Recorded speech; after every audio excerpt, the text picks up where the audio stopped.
ओम नमः सिद्धेभ्यः। ओम नमः सिद्धेभ्यः। ओम नमः सिद्धेभ्यः। मंगलम भगवान वीरो मंगलम गौतमो वने मंगलम कुंदकुंदाद्यो जैन धर्मोस्तु मंगलम सर्वमंगलमांगल्यम सर्वकल्याणकारकं प्रधानं सर्वधर्माणां जैनम जयतु शासनम। अहिंसा परमो धर्म की, महावीर भगवान की। प्रातः स्मरणे परम पूजाचार्य गुरुवर श्री विद्यासागर जी मुनि महाराज की जय।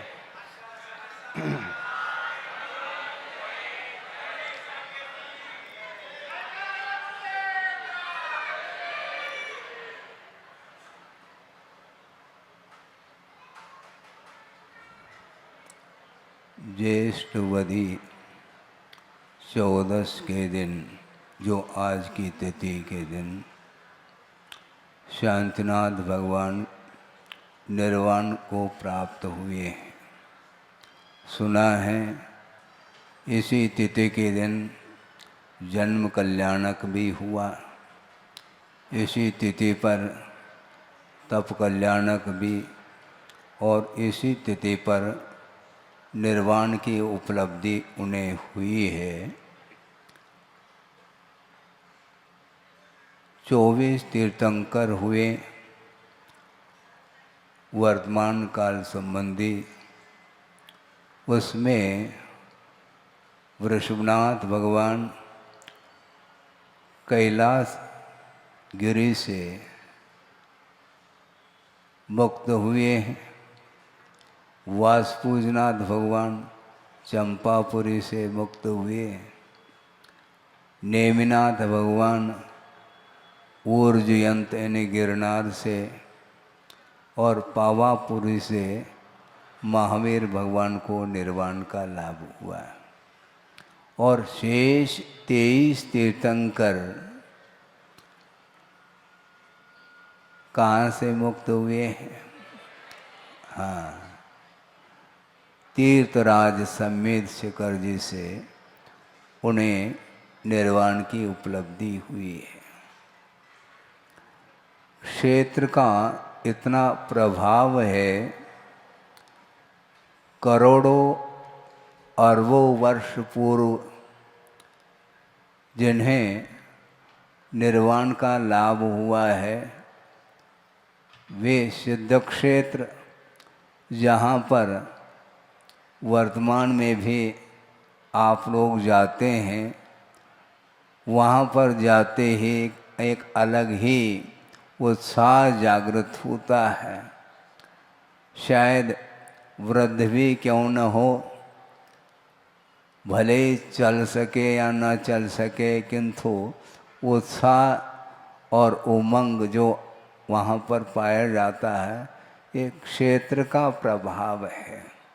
ये साधना स्थली मानी जाती है, जहाँ पर जा कर के साधना करके उस साधना को उन्होंने पूर्ण किया और प्रतिफल के रूप में निर्वाण का लाभ हो जाता है।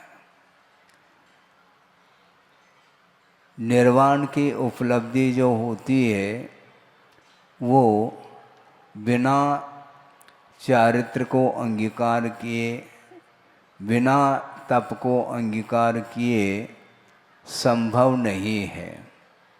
निर्जरा में और मोक्ष में बड़ा अंतर है।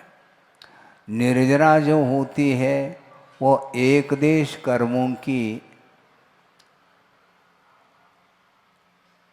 जो निर्जरा होती है उसका नाम निर्जरा कहा है। और संपूर्ण रूप से कर्मों का जो क्षय होता है उसको मोक्ष कहा है। और निर्जरा भी जो होती है वह मोक्ष मार्ग में सहायक तब सिद्ध होती है जब वह निर्जरा संवर पूर्वक हो। आश्रव पूर्वक जो निर्जरा होती है, उस निर्जरा से कोई भी प्रयोजन सिद्ध नहीं होता, क्योंकि एक तरफ से आश्रव की परंपरा, आश्रव की धारा चल रही है और एक तरफ से वह जो आश्रवित जो कर्म है वह समय पा करके निर्जरा को प्राप्त हो रहे हैं, इसलिए वह सविपाक निर्जरा के अंतर्गत आता है, जो कि प्रत्येक संसारी प्राणी के लिए वह निर्जरा होती रहती है।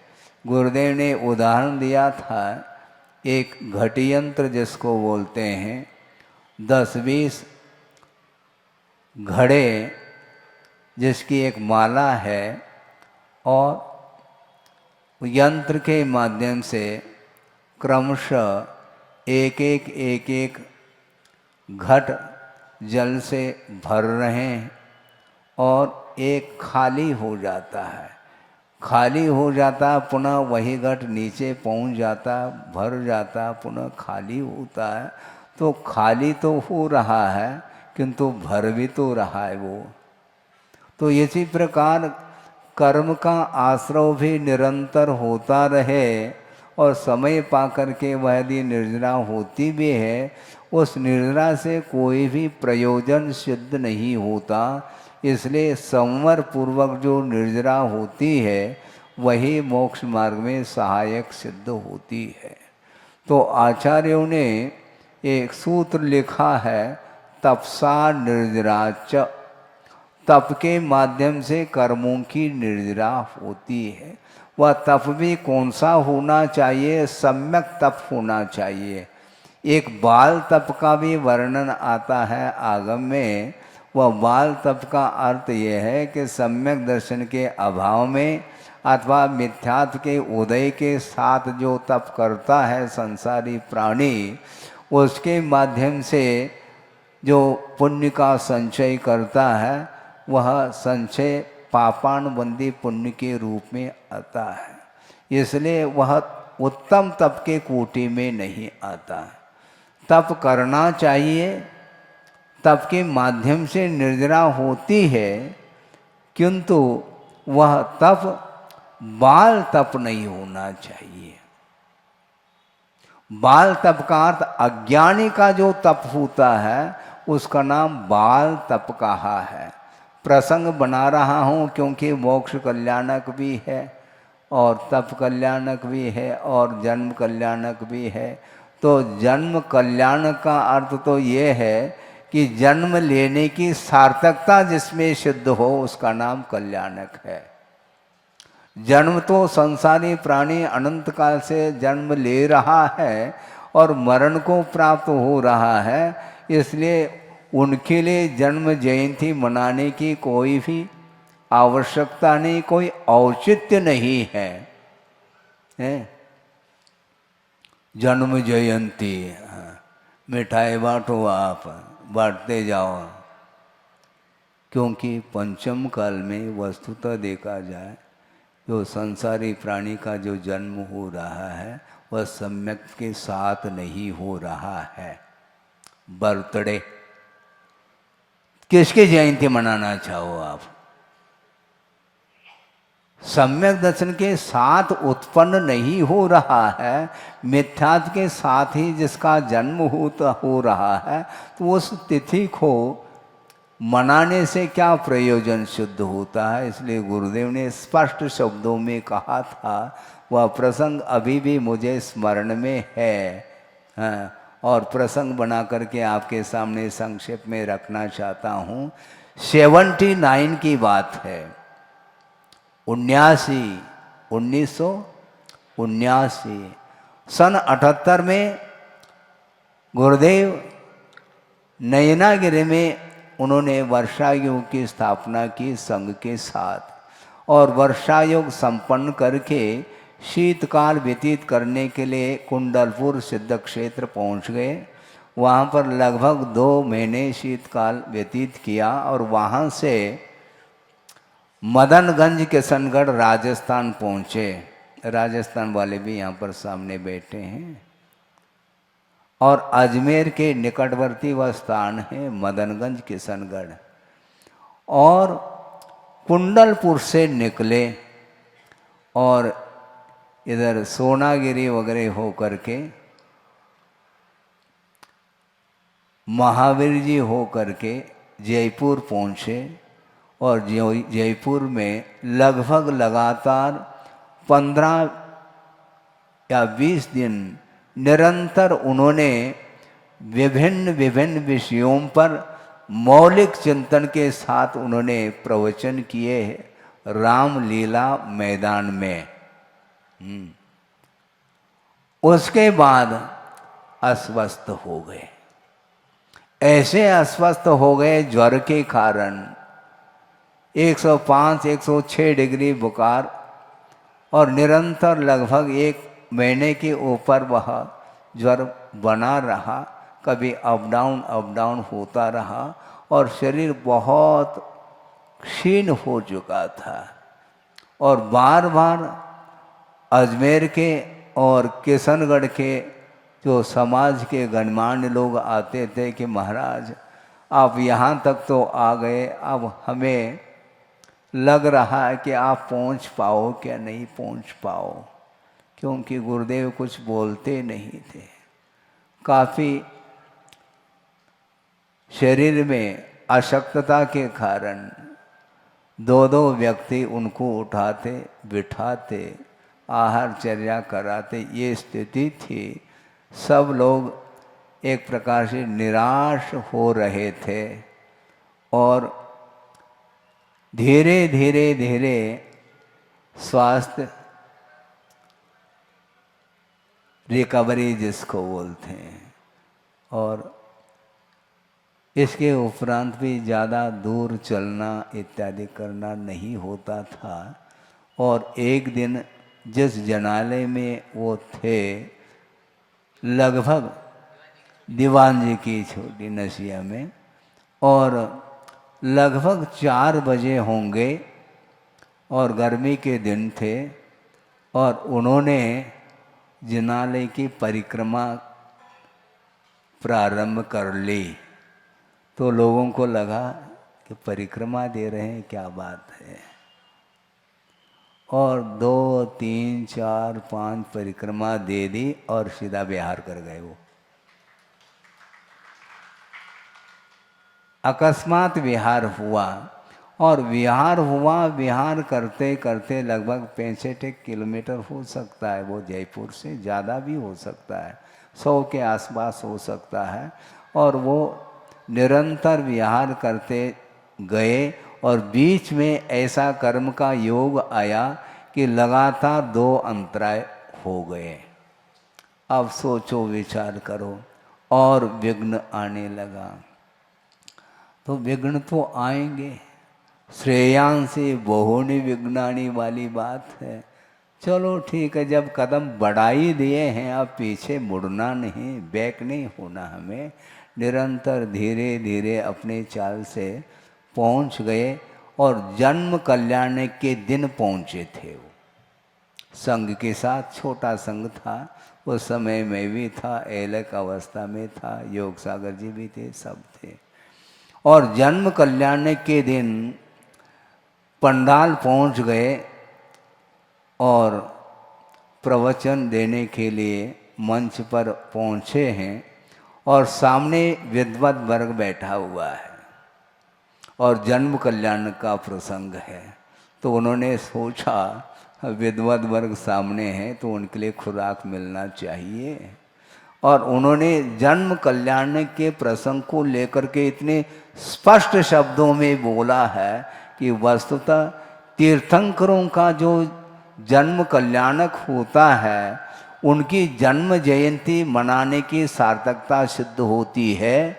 किंतु सामान्य जो जीव हैं, और उसमें भी पंचम काल में उत्पन्न होने वाले जो जीव हैं, वे सम्यक्त के साथ पैदा नहीं होते। इसलिए सामान्य व्यक्तियों की जन्म जयंती मनाना उचित नहीं है। इस प्रकार उन्होंने प्रवचन में स्पष्ट शब्दों में ही कह दिया। तब विद्वान लोगों को भी लगा कि हमेशा आचार्य महाराज आगम से हट करके कोई बात करना नहीं चाहते। और इसके उपरांत भी जनता जनता तो जनता है। कई बार निषेध करने के उपरांत भी वो जन्म जयंती मनाने के लिए तत्पर रहती है। शरद पूर्णिमा, वो कहते हैं तुम कुछ भी करो, लेकिन वस्तुतः आगम तो आगम है, आगम के अनुरूप श्रद्धान बनाना चाहिए। यहाँ पर तप की बात नहीं की जा रही है, श्रद्धान की बात की जा रही। और श्रद्धान करने में भी पसीना आ जाए फिर तप कौन कर सकता है, मुझे बताओ। होता ऐसा ही है। तो इसलिए जन्म जयंती क्या वस्तु है? कल्याणक मनाने के लिए सौधर्मेंद्र स्वयं सपरिवार परिवार के साथ आता है, महोत्सव मना रहा है वो। क्यों? इसलिए महोत्सव मनाने के लिए आया, कल्याणक मनाने के लिए, कि अनंत काल से जन्म की और मरण की जो परंपरा चली आ रही, उस परंपरा का विच्छेद इन्होंने किया है, इसलिए वह महोत्सव का रूप बनता है। और असंख्यात जीवों का कल्याण उनके निमित्त से होना है। यदि तीर्थंकर का जन्म नहीं होता तो मोक्ष मार्ग के नेता कौन बनेंगे? बहुत सारे लौकिक क्षेत्र में नेता होते हैं, अपने अपने क्षेत्र में। उन नेताओं से कोई प्रयोजन सिद्ध नहीं होता। वह भी व्यावहारिक क्षेत्र में, लौकिक क्षेत्र में उसकी आवश्यकता पड़ती है, ये बात अलग है। किंतु परमार्थ क्षेत्र में मोक्ष मार्ग के नेता के बिना विश्व का कल्याण संभव नहीं है। इसलिए जन्म तीर्थंकरों का होता है तो कल्याणक मनाया जाता है। तो आज शांतिनाथ भगवान का जन्म कल्याणक और तप कल्याणक भी है।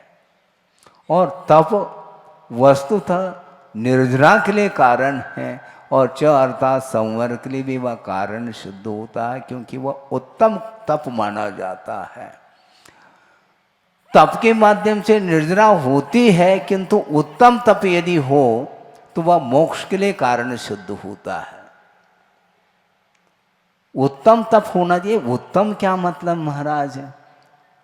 सामने प्रसंग दे रहा हूं, कुंद कुंद स्वामी ने जो लिखा है, अद्भुत चीज उन्होंने लिखी है। हाँ, और वह श्लोक, वह गाथा भी मुझे स्मरण में आ रही है, और उसका अनुवाद गुरुदेव ने किया है, उसको भी आपके सामने रखना चाहता हूं। किं काहदि वनवासो काय किलेसो विचित उवासो अध्ययन मौन पहुदी समदा रहिदस समनस। कहा, क्या कहा? अनुवाद सुना दे, उसका अच्छा अर्थ आपको आसानी से स्पष्ट हो जाएगा।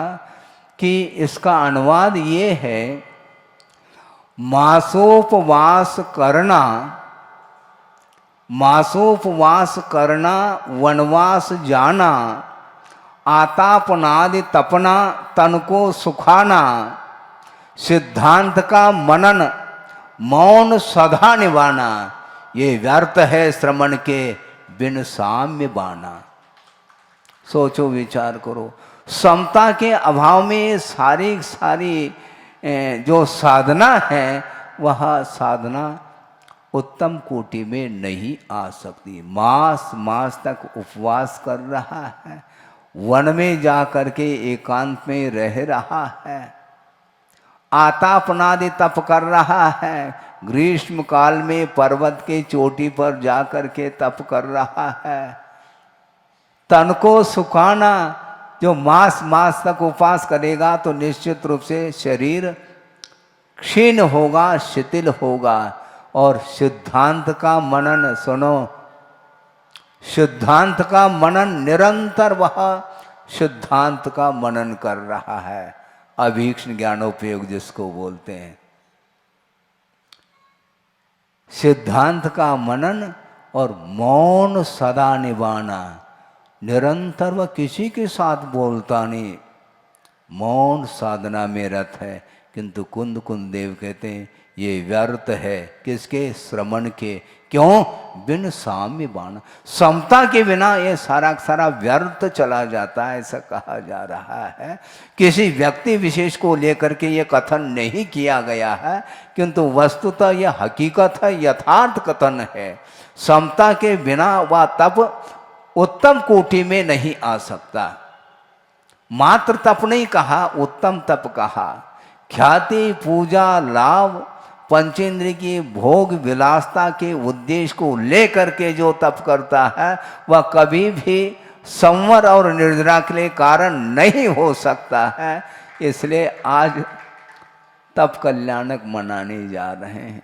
शांतिनाथ भगवान ने तप जो किया है वह निर्वाण के लिए कारण सिद्ध हो रहा है। सब लोग तप करते हैं, किंतु तप के माध्यम से कर्म दग्ध होना चाहिए, किंतु कर्म तो दग्ध नहीं हो रहा है। ख्याति, लाभ, पूजा इत्यादि जो अन्य जो भोग सामग्री की जो आकांक्षा है, उस आकांक्षा के कारण वह तप ही जल रहा है। तप के द्वारा कर्म जलना चाहिए, वह नहीं जल पाता। तप जल रहा अर्थात व्यर्थ हो जाता है। इससे स्पष्ट है साम्य भाव बहुत ऊंची चीज है। समता सर्वभूतेषु संयमे शुभ भावना, आर्त रौद्र परित्याग तत् ही सामायिकम मतम कहा है।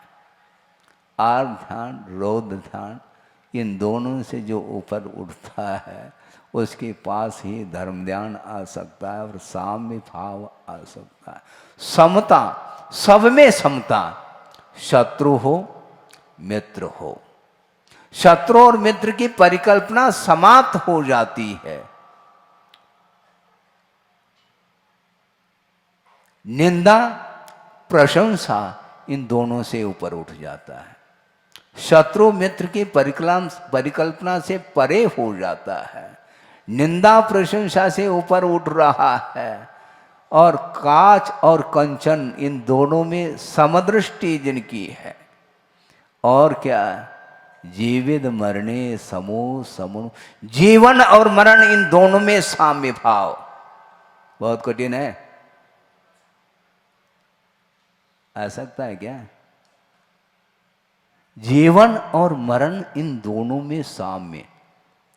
जीने की भी इच्छा नहीं, मरने की भी इच्छा नहीं। जीवन मरण किसका होता है? जीवन हो किसका रहा है, मरण किसका हो रहा है? वस्तुतः पर्याय उत्पन्न होती है और पर्याय नष्ट हो जाती है, द्रव्य तो कायम बना रहता, अविनश्वर तत्व है। जब द्रव्य अविनश्वर है, नष्ट नहीं हो सकता, किससे भीति है? संसारी प्राणी सर्प से डरता है, सर्प से डरता है, व्याघ्र से डरता है, अन्यान्य और जो क्रूर वन्य पशु है उससे वह डरता है, भयभीत होता है। क्यों? क्योंकि उसको मरण से भीति है। जिसको मरण से भीति नहीं, वह वन्य पशुओं के बीच में ही रहना पसंद करता है। सोचो, विचार करो। तप अलग वस्तु और उपसर्ग अलग वस्तु। परिचय सहन करना, तप को अंगीकार करना, यह अलग विषय है। और इससे भी और एक कदम आगे जाकर के प्रतिकूल वातावरण में भी जाकर के वह कर्म निर्जरा करने के लिए पहुंचा है, वह साधक माना जाता है। किसी से भी वैर नहीं है, किसी से भी शत्रुता नहीं है, किसी से भी मित्रता नहीं है, किसी के प्रति कोई स्नेह नहीं, कोई लगाव नहीं। कि लगाव ही संसार के लिए कारण है। हाँ, क्योंकि स्नेह वस्तुतः प्रमाद माना जाता है। और प्रमाद का अर्थ क्या होता है? कुशलेषु अनादर प्रमाद कहा। जो कुशल कार्य है रत्नत्रय की साधना यह कुशल कार्य माना जाता है। इसके प्रति जो अनादर का भाव आता है उसका नाम प्रमाद माना है। इसलिए प्रमाद में एक स्नेह आता है, स्नेह के कारण वह गंतव्य तक नहीं पहुंच पाता।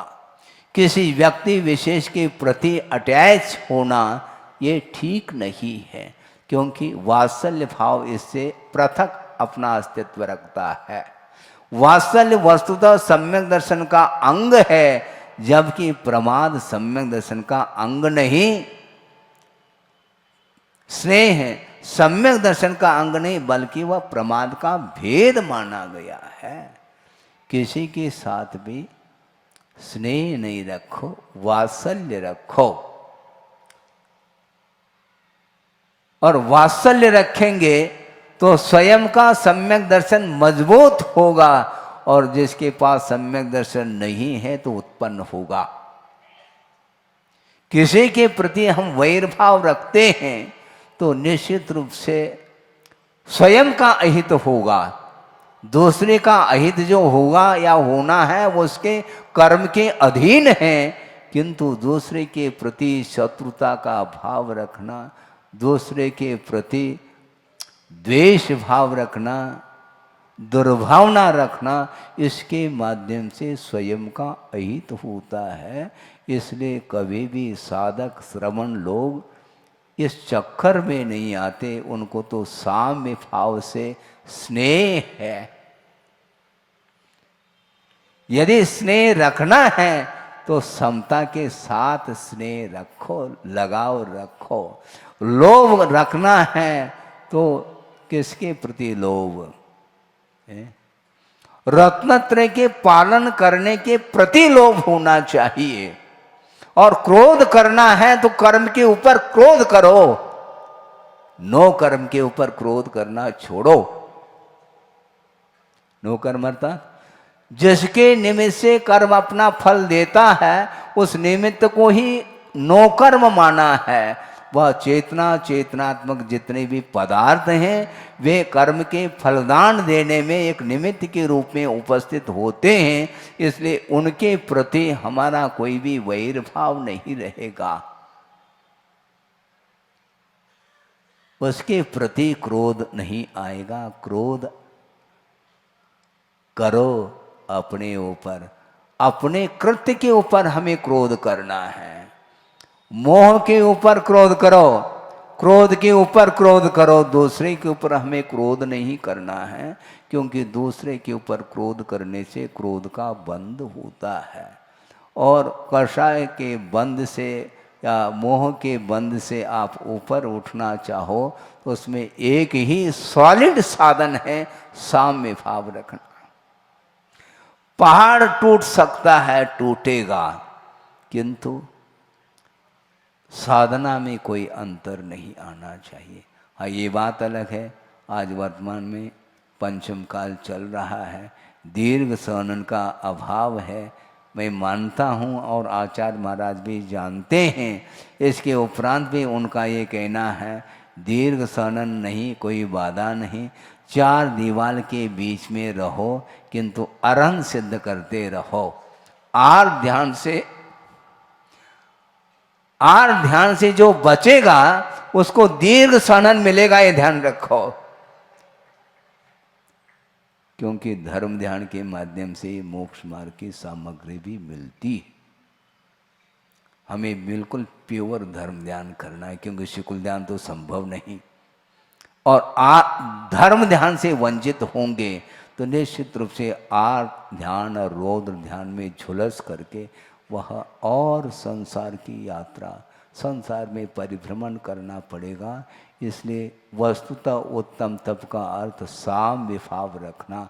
कुंद देव ने क्या दिया है, और इसके उपरांत भी यदि मान लो हम लोगों की आंखें नहीं खुलती है तो कौन खोलने वाले? साक्षात प्रभु भी विराजमान हो जाए तो हम लोगों के आंखों को वो खोल नहीं पाएंगे, क्योंकि हम खोलना नहीं चाहते हैं। हाँ, हम बंद ही करना चाहते हैं। तो इसलिए वो कहते हैं ठीक है भैया, एज यू लाइक, तुम्हारी जैसी मर्जी वैसा कर लो। हाँ, कर्तव्य के अपेक्षा से गुरु बोध देते हैं, किंतु बोध को सुनने वाला कौन है? सुन करके भी वह अमल नहीं करना चाहता है। गुरु के वचनों की, जिनवाणी की जो उपेक्षा करेगा, अवज्ञा करेगा, तो उसके लिए सुनने के लिए फिर कान नहीं मिलेंगे। हैं? मिलेंगे क्या? कान मिलना तो फिर भी ठीक है, सोच विचार करने के लिए, चिंतन आदि करने के लिए मन नहीं मिल पाएगा, क्योंकि हमने देव शास्त्र गुरु की उपासना करनी चाहिए थी, किंतु अवज्ञा की है। इसके कारण ही कर्म का बंध होता है। इसलिए तप करना सीखो, आचार्य कहते हैं। थोड़ा सा तप कर लो, कोई बाधा नहीं। शक्ति के अनुरूप कर लो, कोई बाधा नहीं है, किंतु विपरीत तप नहीं करना, ये कहा गया है। उत्तम तप करो, और तप कल्याणक हम मना रहे हैं। हम बड़े बड़े जो तपस्वी हुए हैं, उनकी उपासना करके ही हम अपने आप को संतोष का अनुभव हम कर सकते हैं।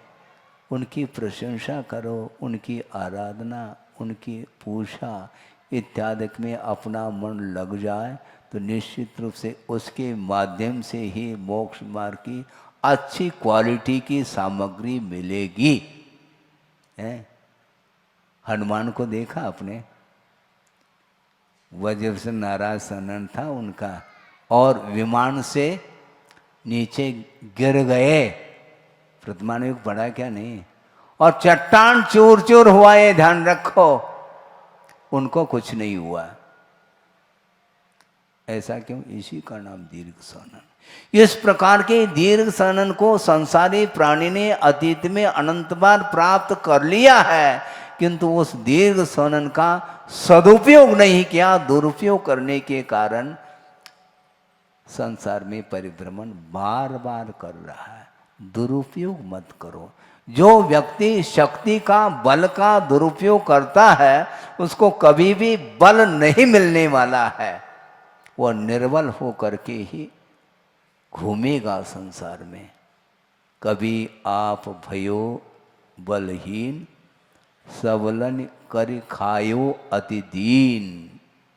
बलवान हो जाता है तो उस बल का पावर, उसका प्रयोग निर्बल व्यक्ति के साथ करता है, वो ठीक नहीं। क्योंकि वर्तमान में निर्बल है, किसी कर्म के वजह से उसके पास बल नहीं है, किंतु कालांतर में उसके पास जब बल आएगा, फिर जिसने पछाड़ा है उसको पछाड़ेगा वो। हाँ, एक दूसरे के साथ यह युद्ध भव भवांतर तक होता चला जाता है। इसलिए वस्तुतः सम्यक तप करने के लिए अवसर मिला है। तप के माध्यम से ही केवल ज्ञान उत्पन्न होने वाला है। सोचो, विचार करो। साम्य भाव लाना चाहो, बहुत कठिन है। श्रवण के लिए भी वह दुर्लभ वस्तु है, ऐसा कुंद कुंद स्वामी कह रहे हैं। सारी सारी साधना एक तरफ और साम्य भाव एक तरफ है। ऐसे भी होते हैं। अभव के बारे में भी कहा जा रहा है कि वह इतना घोर तप करता है, घानी भी उसको पेल दो वो उफ नहीं करता, और शुक्ल ध्यान के माध्यम से नवे ग्रेवे की ऊंचाई को प्राप्त कर लेता है, किंतु साम्य भाव का अभाव उसके अंदर है। घानी में पेल दो, भयानक उपसर्ग हो जाए, वह सब सहन कर रहा है, किंतु किमर्थम? समता के लिए नहीं, साम्य भाव से वह वंचित है। इतना भयानक उपसर्ग होने के उपरांत भी एक भी कर्म प्रकृति का सम्मर नहीं कर पा रहा है। इसलिए आचार्य कहते हैं, सहनन भले ही हीन मिले कोई बाधा नहीं, किंतु शक्ति के अनुरूप उत्तम तप करने का पुरुषार्थ करना चाहिए। महाराज हम क्या करें? आप कहेंगे हम क्या करें महाराज, आपको कुछ नहीं करना, तप करना चाहते हो कोई बाधा नहीं, कर सकते हैं, मंच खाली है। यदि नहीं करना चाहते हैं तो कोई बाधा नहीं, जो कर रहे हैं उनकी उपासना करो।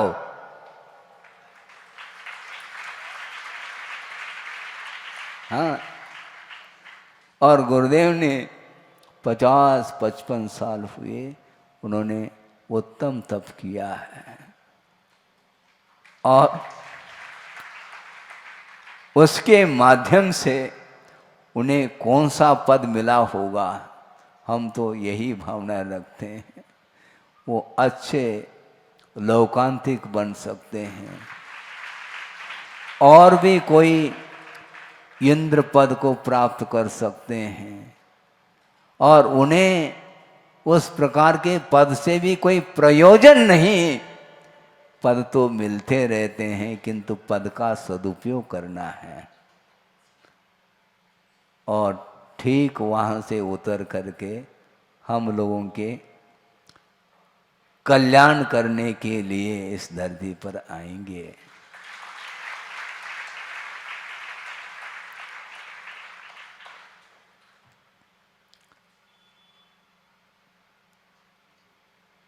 महापुरुष इसी प्रकार के होते हैं। महापुरुष की कोटि में इनको ले लें, कोई अन्योक्ति नहीं है।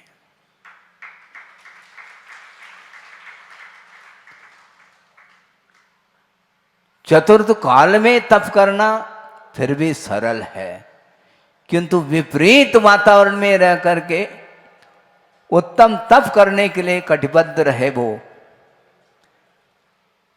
और इसके माध्यम से साथ से पुण्य का संचय किया है, और अतीत के जो पाप कर्म थे उनको भस्म कर दिया, ये ध्यान रखो।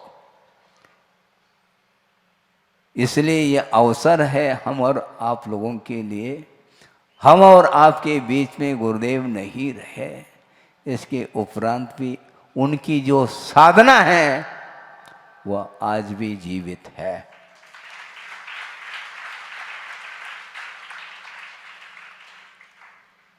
उन्होंने जो साधना की है, करके दिखाया है, उसका अनुकरण करने के लिए हमें अवसर प्राप्त हुआ है। वहाँ तक हम पहुँचे नहीं पहुँचे यह अलग विषय है, किंतु सम्यक तप किस प्रकार किया जाता है वह सारा का सारा उन्होंने करके दिखाया है, मात्र उन्होंने बताया नहीं। बताना अलग वस्तु, करके बताया है। प्रैक्टिकल पेपर के साथ उन्होंने सब लोगों के लिए देशना दी है। समय ज़्यादा ना हो, 10 बज गए हैं, और आज जन्म कल्याणक भी और तप कल्याणक भी और साथ साथ निर्वाण कल्याणक भी आज इसी तिथि पर हुआ है।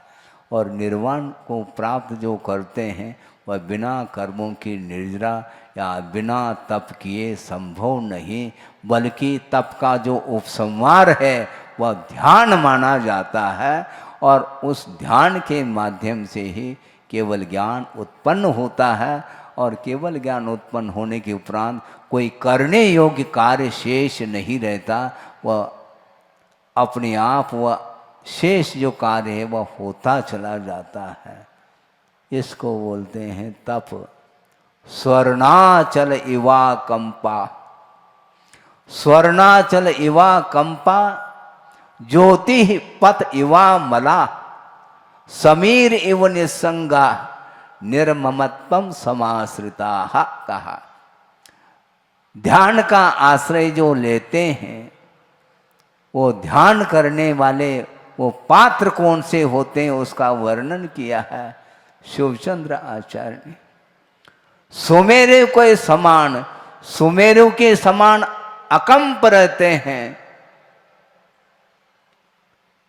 ज्योतिपत इवा मला, ज्योतिपथ बोलते हैं आकाश को।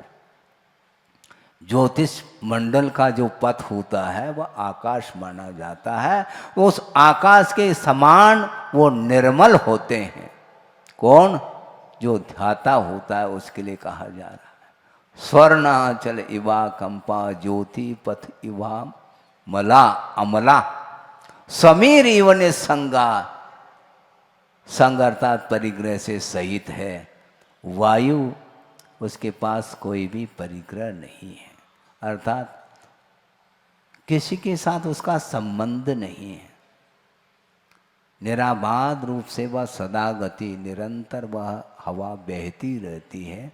उसी प्रकार जो साधक होते हैं समीर इव निसंगा और निर्ममत्वम समाश्रिता, निर्ममत्व भाव का जो आश्रय लेते हैं वे ही ध्यान के पात्र हुआ करते हैं। और आज वर्तमान में विभिन्न स्थानों पर ध्यान केंद्र खोले जा रहे हैं।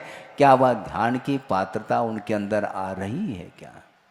जो व्यक्ति रत्नकंठ श्रावकाचार्य के अनुरूप अपना आचरण भी नहीं बना पा रहा है और वो भी ध्यान करने के लिए वह उद्यम करता है, तो शिवचंद्र आचार्य कहते हैं तुम्हारा वह ध्यान किसी काम का नहीं है।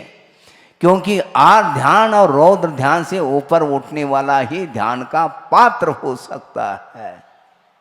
अपनी विलासता से जो ऊपर नहीं उठ रहा है, आदर्श जीवन तक नहीं जी पा रहा है, वह ध्यान क्या कर सकता है?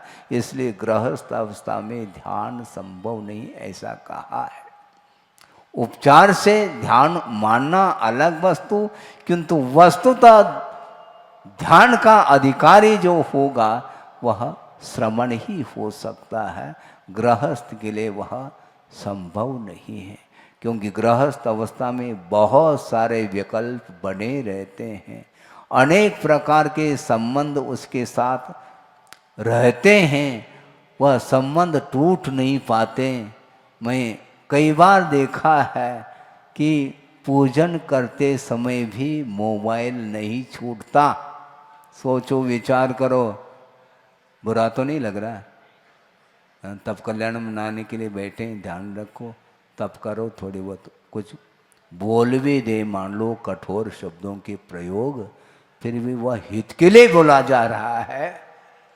पूजन करते समय तो कम से कम निराकुल भाव के साथ पूजन किया करो, उस समय मोबाइल का प्रयोग नहीं करना चाहिए, उतने क्षण के लिए। बाकी 24 घंटा छूट है आपके लिए, क्योंकि वो तो चलेगा, वो तो उसमें बाधा नहीं। व्यवसाय के समय पर आप व्यवसाय करिएगा, किंतु प्रभु की अर्चना के समय पर प्योर अर्चना करनी चाहिए। भले ही एक पूजन करो, हमें कोई बाधा नहीं, किंतु निर्विकार अथवा निराकुल भाव के साथ निश्चिंत होकर के पूजन करो, तो निश्चित रूप से पूजन का फल मिलेगा। महाराज इसका क्या फल मिलता है? पूछो नहीं, माला माल हो सकोगे तुम। हाँ। इसी को बोलते उत्तम क्रियाएं। तप भी उत्तम होना चाहिए। इसी प्रकार जितने भी गृहस्थ आश्रम में जो आवश्यक क्रियाएं, धार्मिक क्रियाएं होती हैं, उन धार्मिक अनुष्ठानों को करते समय किसी भी प्रकार से कोई भी सांसारिक संबंधी कोई भाव विचार नहीं आना चाहिए। इसको भी हम एक छोटा मोटा तप के रूप में स्वीकार करते हैं। ये भी बहुत बड़ा तप माना जाता है, क्योंकि मन को समझाना बहुत कठिन है, मन को संयत बनाना बहुत कठिन हो जाता है। और आप कठिन कार्य करने जा रहे हैं तो उसको भी हम तप के कोटि में गिनते हैं। इसमें क्या दिक्कत है? क्योंकि जिसमें कठिनाई है उसी का नाम तप होता है। क्योंकि इच्छा का निरोध उतने क्षण के लिए किया जा रहा है। एक अंतर्मुहूर्त के लिए 15-20 मिनट के लिए भी आप यदि मान लो मन को संयत बनाओगे और नियंत्रण में रखोगे, उसके माध्यम से जो सात्विक पुण्य का अर्जन होगा वह और किसी के द्वारा नहीं हो सकता। गृहस्थ अवस्था की बात कर रहा हूँ, किंतु जो श्रवण है उसकी चर्चा तो वचनातीत है, इसमें कोई संदेह नहीं। इसलिए तप के माध्यम से, उत्तम तप के माध्यम से निर्वाण को प्राप्त हुए हैं। ऐसे भगवान शांतिनाथ भगवान की जय। बोधि समाधि परिणाम शुद्धि स्वात्मोपलब्धि शिवशोक सिद्धि चिंतामणिम चिंतित वस्तुदाने त्वां वंद मानस्य ममास्तुदे। परम पूज्य आचार्य गुरुवर श्री विद्यासागर जी मुनि महाराज की जय।